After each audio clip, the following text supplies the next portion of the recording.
एक पेड़ पे एक गौरैया के बहुत सारे बच्चे हुए थे। वो अपने बच्चों को बहुत प्यार करता था क्योंकि उसके बच्चा तो बहुत छोटी थी। बच्चे को छोड़कर ना जाने के लिए बच्चे अंडे से निकलने से पहले ही वो बहुत सारी खाना लाकर रखे थे, लेकिन इसके बाद भी खाना खत्म होने वाली थी। तभी वो मन ही मन सोची, अब तो मुझे खाना ढूंढने जाना ही पड़ेगा। मेरी बच्चियों की आँख तो निकल आई है, लेकिन वो लोग उड़ नहीं सकती। कुछ हुआ तो क्या होगा? ये बात सोचकर ही माँ गौरैया मन ही मन डर गई, लेकिन उसके पास और कोई रास्ता नहीं था। इसीलिए वो अपनी बच्चों को कहता है, बच्चों तुम लोग थोड़ा ध्यान से रहना, मैं जाऊंगी और खाना लेके जल्दी चली आऊंगी, तुम लोग डरना मत। बच्चों को ये बात कह के वो निकल पड़ी खाना जुगाड़ करने के लिए। इधर उधर घूमते हुए वो सोचती है, थोड़ा देर होने दो, लेकिन ज्यादा खाना लेकर घर जाऊंगी, इसलिए रोज रोज निकलना नहीं पड़ेगा। ये सोचते हुए वो बहुत सारी खाना इकट्ठे करने लगी। उधर एक चील, जब से माँ गौरैया के बच्चे हुए थे तभी से वो उन बच्चों पर नजर रखे हुए थे और मन ही मन सोचता था कि कब माँ गौरैया घोंसला छोड़कर बाहर जाएगी और वो बच्चों को कब खाएगा। खाना ढूंढने जाने से चील के पास मौका आ गया और वो सोचा, हे, आखिर में वो दिन आ ही गया। आज मेरा सपना पूरा होगा। गौरैया के छोटे छोटे बच्चे को खा के मेरा दिल शांत होगा। माँ गौरैया जब बहुत समय बाद खाना लेकर लौट आई, तभी वो देखा कि उसकी घोंसला पूरा खाली, एक भी बच्चा वहाँ नहीं था। वो चिल्लाते हुए कही, मेरी बच्चियों तुम लोग कहाँ चली गई? तुम लोग तो बहुत छोटे हो, कौन ले गई? कहाँ पर ले गई? तभी वो पेड़ पे बैठे हुए चील को देखती है और वो चील से कहती है, ओह, तुमने मेरी बच्चियों को खा लिया। ऐसा काम तुमने कैसे किया? वो लोग तो बहुत छोटे हैं। अरे चुप कर, ज्यादा पचर पचर मत कर। तेरे बच्चे लोग अभी तक ठीक ही है, लेकिन तू अगर मेरा बात नहीं सुना तो मैं तेरा बच्चों को खा जाऊंगा। कहाँ पर है मेरे बच्चे लोग? वो लोग ठीक है ना? मैं तुम्हें यकीन कर रही हूँ। क्या करना पड़ेगा मुझे? बच्चे लोग मेरे पास ही है। अच्छा ही है, अगर तू मुझे रोज खाना लाके देगी तभी वो लोग ठीक रहेंगे। मैं खाना कैसे लाऊंगी? मैं तो छोटी पंछी हूँ, तुम्हारी जैसी बड़ी पक्षी की खाना कैसे इकट्ठा करूंगी? वो सब मुझे नहीं पता। अगर बच्चों को जिंदा रखना चाहती है तो मैं जो जो कह रहा हूँ वो कर। ये कह के चील वहाँ से उड़ जाता है और बेचारी माँ गौरैया बहुत दुखी होकर घोंसले में बैठकर सोचने लगी, हे भगवान, क्या हुआ? मेरे बच्चों को तुम रक्षा करो। मुझे जैसे भी हो उस चील के लिए खाना जुगाड़ करना ही पड़ेगा। मैं करूँगी। अगले दिन से गौरैया चील की खाना ढूंढने के लिए निकल पड़ती है। पूरा दिन इधर उधर घूम के जो खाना मिलती है वही चील के लिए ले आती है। पूरा दिन मेहनत करने के बाद खाना ढूंढ के रात को गौरैया अपनी घोंसले में जाकर सो जाती है। ऐसे ही कुछ दिन बीत जाते हैं, लेकिन वो अपने बच्चों से नहीं मिल पाती है। फिर वो परेशान होकर सोचने लगी, कितना दिन गुजर गई, कितने दिनों तक मैं अपने बच्चे को नहीं देखा। आज जब चील के लिए खाना ले जाऊंगी, सिर्फ एक बार उन्हें दिखाने के लिए कहूंगी। जैसे ही सोच वैसे ही काम। जब वो चील के लिए खाना लेकर वहाँ पहुँची, तब वो चील से बोली, बहुत दिन हो गया, तुम्हारी कहने पर मैं तुम्हारे लिए खाना ले आ रही हूँ, जितना कर सकती हूँ। अब एक बार मुझे मेरी बच्चियों को दिखा दो। इतना बात तुझे कौन कहने के लिए बोला है?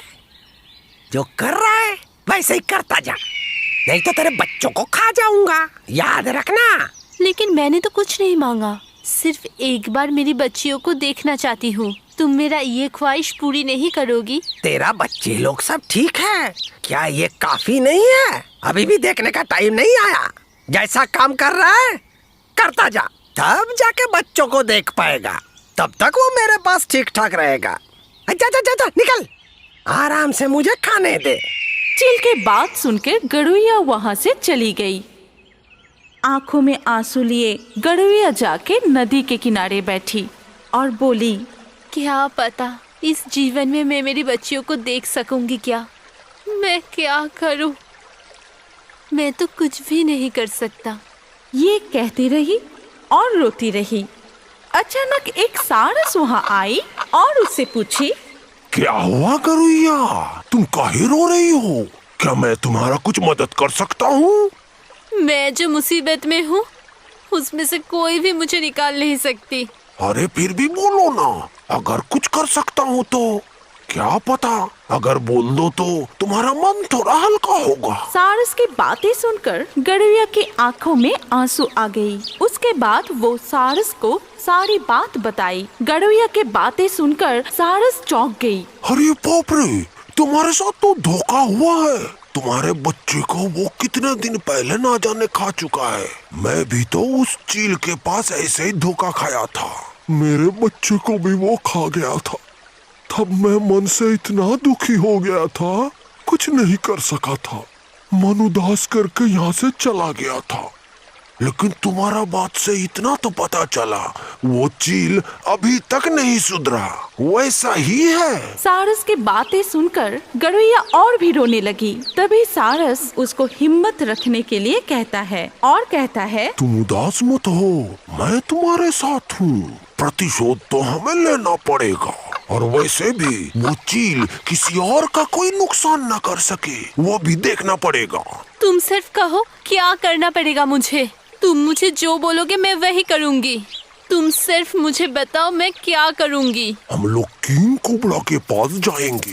पता है वो बहुत खतरनाक है। हम लोगों के पास कोई और रास्ता नहीं है। हम लोगों को ये करना पड़ेगा। तो फिर अभी चलो दोस्त, मैं और नहीं सहन कर सकती।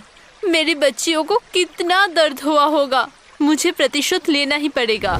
वो लोग आपस में सारी बातें करके किंग कोबरा के पास जाके पहुंची। किंग कोबरा तभी अपनी गुफा पर आराम कर रहे थे। सारस ने हिम्मत जुटाकर उसे बुलाया। किंग कोबरा, रो किंग कोबरा, तुम्हारे मदद की हमें बहुत जरूरत है। मदद करो हम लोगों को। बहुत मुसीबत में पड़कर तुम्हारे पास आए हैं। तुम्हारे पास आने से कोई जिंदा नहीं बचता जान के भी आए हैं, क्योंकि हमारे पास कोई और रास्ता नहीं। तुम हमें बचा लो। क्या हुआ है? ऐसा कौन सा मुसीबत आया है कि तुम लोग जिंदगी हाथ में लेके हमारे पास आए हो? हमें सब कुछ बताओ। अगर संभव है तो हम तुम्हें जरूर मदद करेंगे। तभी सारस सब खुलकर बताया। गरुड़िया भी रोते हुए मदद मांगी। सारस और गरुड़िया की सारी बातें सुनकर किंग कोबरा को भी दया आ गई और वो कहता है, हमारे इलाके में रह के उस चील का इतना हिम्मत, वो मासूम पंछियों को इतना परेशान कर रहा है। मैं उसको सजा दिलाऊंगा। तुम लोग जैसे भी हो उसको इधर लेके आओ। उसके बाद हम देख रहे हैं कैसे उसको सजा दिया जाए। किंग कोबरा की सारी बातें सुनकर सारस और गरुड़िया ने एक षड्यंत्र रचा कि कैसे चील को इस टीले के ऊपर ले आए। गरुड़िया ने कहा कि चील को वो खाने की लालच दिखाकर इस टीले के ऊपर ले आ सकती है और उसके बाद वो चील के पास जाती है। क्या हुआ? इतना देर कैसे हो गया? खाना कहाँ है? अपने बच्चों को बचाना नहीं चाहती है क्या? नहीं नहीं, चाहिए। खाना लाई हूँ। आज बहुत सारा खाना मिला है इसलिए ला नहीं सका। मैं तो छोटी पक्षी हूँ ना, इसीलिए। तुम चलो मेरे साथ, दिखा दूंगी तुम्हें। तुम आराम से खा लेना। अच्छा, ये बात है। अच्छा चल फिर। ये सब कह के गरुड़िया छल से चील को लेकर किंग कोबरा की गुफा तक पहुंचता है जो नदी के किनारे था। तभी सारस को वहाँ देखकर चील कहता है, तो ये मेरा खाना है, लेकिन लगता है इसको मैं पहचानता हूँ। ओह, पहचानते हो? हाँ मुझे पता है। मेरी बच्चियों को जैसे खा लिया उसी तरह उसके बच्चियों को भी खा लिया था। याद आ रहा है? अच्छा, मतलब तू सब जान गई है। कुछ नहीं होगा, आज तुम दोनों को खत्म कर दूंगा, तब जाके मुझे शांति मिलेगा। तुम हम लोगों को क्या खत्म करोगे? आज तो तुम्हारा ही आखिरी दिन है। सारस की बात खत्म होते ही किंग कोबरा पीछे से आकर डस लेती है चील को और तुरंत ही चील मर जाता है और वो हो जाता है किंग कोबरा के उस दिन के लिए नाश्ता। इसी तरह गरुइया और सारस मिलकर अपना प्रतिशोध लिया। ऐसा करोगी तो मैं तुम लोगों को यहाँ से निकाल दूंगी। मेरी नींद खराब हो जाती है। सोने के वक्त भी तुम लोग मेरे सर पर पॉटी करते हो। नहीं नहीं, हम लोगों को क्षमा कर दो नागिन। सिमुलतोली के जंगल में टूना और टुनिया नाम के दो पंछी रहते थे। 2-3 दिन से लगातार बारिश होने की वजह से उन दोनों के घर टूट गई। बड़ी मुश्किल से भी उन दोनों वहाँ पर ही रहते हैं। बारिश रुक जाने के बाद टुनिया टुन्ना को कहती है, सुनो टुन्ना, हमारी घर तो पूरी तरह से टूट गई है। इस छोटी पेड़ में घोंसला बनाना ही हमारी गलती था। एकदम ठीक टुन्ना, अगर बड़े पेड़ में हम लोग घोंसला बनाते तो ऐसा नहीं होता। तुम्हारा तो अंडा देने का वक्त भी आ चुका है। चलो हम लोग सोनाझुरी जंगल में वो जो बड़ा सा पेड़ है वहाँ पे घोंसला बनाएंगे। इसके बाद टुनिया और टुन्ना सोनाझुरी जंगल में चली जाती है और वहाँ जाके वो घोंसला बनाते हैं। उस पेड़ पे थी एक नागिन। वो नागिन उन दोनों को घर बनाते हुए देखती है और बहुत गुस्सा होते हैं और मन ही मन कहती है, अच्छा ये बात है। इस पेड़ में जहाँ मैं रहती हूँ वहाँ पर कोई आने की हिम्मत नहीं करता। वहाँ पर तुम लोग घोंसला बना के रहोगी। मैं तुम लोगों को रहने नहीं दूंगी। मैं इससे पहले बहुत पक्षियों की घोंसला तोड़ दिए थे। मेरे इस पेड़ में मैं किसी को रहने नहीं देती और तुम लोगों को भी नहीं दूंगी।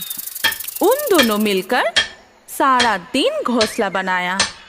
अगले दिन सुबह टुन्ना ने कहा, देखो तुम्हारा तो अंडा देने का समय भी हो गया है और हम लोगों का घोंसला भी तैयार हो गया है। सचमुच इतना सुंदर घोंसला होगा मैं नहीं सोची थी। मैं तो बहुत खुश हूँ और यहाँ पर शांति से हम लोग रह पाएंगे, तूफान होने के बाद भी। नागिन उन दोनों की बातें सुन रहे थे और मन ही मन कहते हैं, रुक, तुम लोगों को मजा चखाती हूँ। बहुत मजा आ रही है ना? देखती हूँ तुम लोग कैसे यहाँ पर रहते हो। मैं तो तुम लोगों को नहीं रहने दूंगी। उस पेड़ के चारों तरफ बहुत ही साफ सुथरा था, लेकिन वो पंछियाँ पॉटी करना शुरू कर देती है। वो जगह भी बहुत गंदी हो गई। अगले दिन सुबह नागिन ने उस गंदी जगह को देखकर कही, छी छी छी छी छी छी छी, मेरा प्रिय पेड़ को ये लोग कितना गंदा कर दिया है। छी, आसपास क्या कर रखा है? पूरी रात ये लोग पॉटी करके गंदा कर दिया है। रोज ऐसे ही चलता रहा तो मैं ही यहाँ पर रह नहीं पाऊंगी। उसी दिन सुबह टुन्ना ने कहा, तुम्हारा तो अंडा देने का समय हो गया है। कुछ खाने का इंतजाम तो करना पड़ेगा। ये तो हमारे लिए नया जगह है और यहाँ पे खाने का कुछ दिख भी नहीं रहा है। चलो थोड़ा दूर जाके कुछ खाने का ले आए हम लोग। ये कह के वो दोनों जब खाना ढूंढने के लिए जाती है तब वो नागिन जाके जोर जोर से मार मार के उन दोनों के घर को तोड़ देती है और कहती है, देख अब कैसे लगती है। तुम लोग आके देखोगे, तुम लोगों का घोंसला और नहीं है। अब देखती हूँ तुम लोग कैसे यहाँ पर रहोगे, कैसे यहाँ पर अंडे दोगे। ये जगह तो पूरी गंदा कर दिया है पॉटी कर करके। उधर उन दोनों ने खाना ढूंढने के लिए इधर उधर घूमते हुए नदी के किनारे जाकर बैठी। तभी उन दोनों के साथ नीनी और पॉपी का मुलाकात हुई। नीनी और पॉपी उन दोनों की पहले वाली घोंसले के पास रहता था। क्या हुआ तुम लोग यहाँ पर? घर टूट जाने के बाद तुम लोग तो दिखाई नहीं देते। हम लोग यहाँ सोनाझुरी जंगल में रहते हैं। मैं तो अंडा दूंगी। अंडा देने के वक्त तो एक अच्छा घर चाहिए ना, इसीलिए यहाँ पर एक बड़ा सा पेड़ में घोंसला किया है। तुम लोग एक दिन आओ, सब एक साथ मिलकर मजा करेंगे। तू पहले अंडे दे, उसके अंदर से बच्चा निकल आए, उसके बाद एक दिन तुम्हारे बच्चे को देखने जाऊंगा। ढेर सारे शुभकामनाएं। अच्छा ठीक है, तुम लोग वही करो। चलो टुनिया, अब हम लोग घर वापस जाएं। जब वो दोनों लौट आई और देखा कि उन दोनों की घोंसला नीचे गिरा हुआ था। ये क्या टुन्ना, हमारा इतना बड़ा नुकसान किसने किया? हाय हाय हाय हाय। अब क्या होगा? हमने इतना मेहनत करके ये घोंसला बनाया था, पूरी टूट गई है। नया घर बनाने में बहुत कष्ट होगी। आज तो तूफान भी नहीं हुआ है, फिर ये घर कैसे टूट गया? मुझे लगता है कोई जानबूझकर ये सब किया है। अच्छा टुनिया, तुम इतना सोच क्यों रही हो? देखो, जो होना था वो हो गया। अंडा देने के लिए अभी भी 2-3 दिन बाकी है। घोंसला नहीं बनेगा तो फिर तुम अंडा कैसे दोगी? चलो फिर से थोड़ा मेहनत करके एक घोंसला बनाते हैं। इसके बाद वो दोनों फिर से घर बनाने में लग गई और नागिन सब देख रही थी और मन ही मन कहा, ये तो बहुत जिद्दी पक्षी है। मैंने घोंसला तोड़ दिया, फिर भी तुम लोग इस पेड़ में ही घोंसला बना रहे हो। चलो टुनिया, हम लोग और थोड़ा मजबूत लकड़ी वकड़ी पेड़ वेड़ जुगाड़ करते हैं, जिससे कोई भी ये घोंसला आसानी से तोड़ ना पाए। फिर वो दोनों निकल पड़ती है घास और पत्तियां लाने के लिए। फिर नागिन आ गई थी उन लोगों के घर तोड़ने के लिए। ठीक उसी वक्त टूना और टूनी भी आ जाती है। रुको, खबरदार, कौन हो तुम और तुम क्यों हमारा घोंसला तोड़ रही हो? हमने तो कोई तुम्हारा नुकसान नहीं किया, सिर्फ एक घोंसला बना के हम लोग रहना चाहते हैं। नहीं, मैं मेरी पेड़ में किसी को रहने की अनुमति नहीं देती और तुम्हें भी नहीं दूंगी। तुम लोग चले जाओ, नहीं तो मैं ये फिर से तोड़ दूंगी। तुम लोग नहीं रहोगी। कृपा करके हम लोगों को रहने दो, कुछ दिन और मुझे रहने दो। अंडे से बच्चे निकलने के बाद ही हम चले जाएंगे। ऐसे हालत पर हम लोगों को यहाँ से मत निकालो। ठीक है, पर ज्यादा दिन नहीं, 2-3 दिन के अंदर तुम लोगों को चले जाना पड़ेगा। लेकिन हाँ, तुम लोग मेरी जगह को गंदा नहीं करोगे। पूरा दिन पॉटी करके तुम लोगों ने इस जगह को गंदा कर दिया है। ऐसा करोगी तो मैं तुम लोगों को यहाँ से निकाल दूंगी। मेरी नींद खराब हो जाती है। सोने के वक्त भी तुम लोग मेरे सर पर पॉटी करते हो। नहीं नहीं, हम लोगों को क्षमा कर दो नागिन, ऐसी गलती दोबारा नहीं होगी। इसी तरह एक दिन बीत जाते हैं। आज को लेकर तो 2 दिन हो ही गया। कल टुनटुनी को यहाँ से चले जाने के लिए कहूँगी। मैं आज थोड़ा सा वो खेत से घुमाती हूँ। उसी दिन सुबह टुनिया के अंडे से बच्चे निकल आती है और टुनी और टूना भी बहुत खुश थे। देख रही हो टुनिया, हमारी बच्चे बिल्कुल तुम्हारी तरह हुआ है। सुनते हो, अब तो हमारी बच्चियों को लेकर यहाँ से चले जाना पड़ेगा।